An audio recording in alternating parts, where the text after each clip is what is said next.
બિઝનેસમાં ભાગીદારે દગો દીધો. જો આવું પણ તમને થતું હોય તો એક વાત તો નિશ્ચિત છે, જેમ આપણા પૂર્વજો કહેતા કે તારા ભાગમાંથી લઈ ગયું છે, ભાગ્યમાંથી નહીં.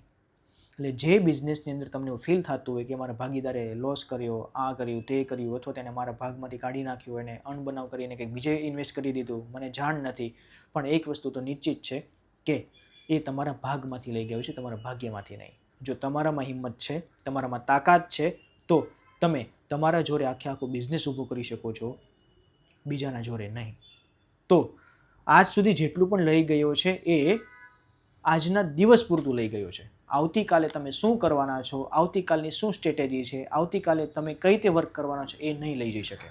એટલા માટે આપણા પૂર્વજો કહેતા કે તારા ભાગમાંથી લઈ ગયો છે, તારા ભાગ્યમાંથી નહીં. એટલે જો ભાગીદારી બિઝનેસમાં કંઈ પ્રોબ્લેમ આવે છે અને તમને કોઈ દગો દીધો છે, તો એ દિવસ સુધીનો દગો છે, એના પછીનો નહીં. પછીના દિવસો તો તમારા જ છે.